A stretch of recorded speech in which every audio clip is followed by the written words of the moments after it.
Monsieur le président, monsieur le ministre, durant 6 semaines, le Haut-Karabakh, majoritairement peuplé d'Arméniens au sein du territoire de l'Azerbaïdjan, a une nouvelle fois été l'objet d'affrontements. Ce conflit, qui remonte à plus d'un siècle, n'a jamais été résolu. Comment imaginer qu'au XXIe siècle, on puisse encore se livrer à des exactions abjectes contre des êtres humains? Le conflit récent au Haut-Karabakh a donné lieu à des vidéos et à des photos qui circulent sur les réseaux sociaux montrant des atteintes à la dignité humaine. Les criminels eux-mêmes en ont fait la publicité, la diffusion. Ces actes barbares illustrent de manière terrifiante la prégnance d'une haine ethnique, tout comme le choix de tout commandement militaire de bombarder massivement des zones d'habitation civiles. En préambule à toute négociation, il est pour nous primordial que les militaires qui commettent de tels actes de barbarie soient jugés et condamnés sévèrement par le pays dont ils portent l'uniforme. Le gouvernement qui procédera de la sorte gagnera en légitimité en démontrant ainsi qu'il ne couvre pas et n'encourage pas de tels faits inadmissibles. Si le droit international est bafoué par des actes de guerre et de violence, la France a le devoir de réagir. Le recours à la force est inacceptable. Il appartient à l'ONU de faire respecter ce principe fondateur de nos relations internationales. Il nous paraît essentiel que soit ouverte une enquête sur les manquements graves qui ont été commis dans le conflit qui vient de s'achever, notamment avec l'usage d'armes contre des civils.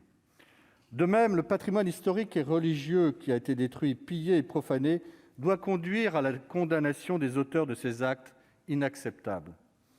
Ce n'est qu'à la lumière d'une enquête approfondie et détaillée que nous pourrons déterminer les responsabilités et renouer une relation de confiance. Les accords de paix qui viennent d'être signés ne peuvent en aucun cas effacer les crimes de guerre, qui doivent impérativement être punis, leurs auteurs traduits en justice. En effet, les canons se taisent au Haut-Karabakh, mais ce silence, ce n'est pas la paix. Un accord de cessez-le-feu a été conclu sous l'autorité de la Russie, mais le conflit est ainsi une nouvelle fois gelé, mais le conflit n'est pas réglé.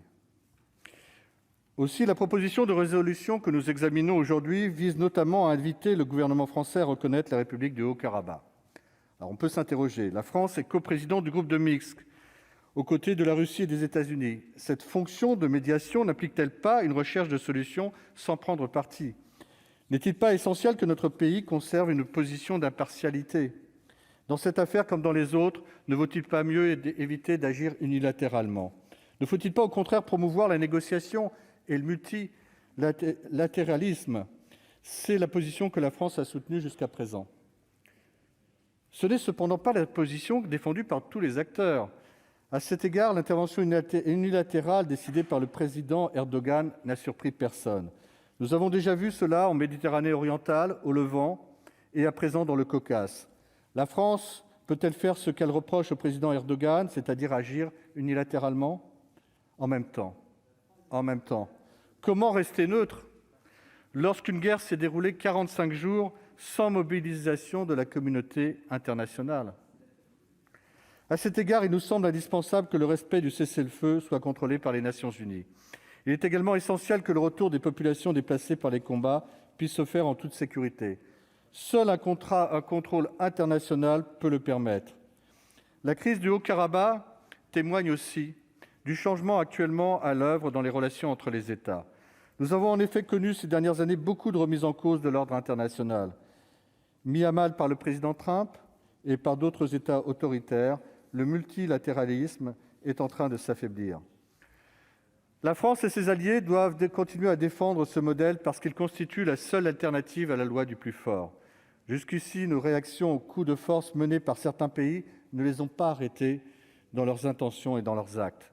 Une réforme des Nations unies, aussi complexe soit-elle, est sans doute inévitable pour permettre à cette institution de retrouver une efficacité qui lui fait aujourd'hui cruellement défaut.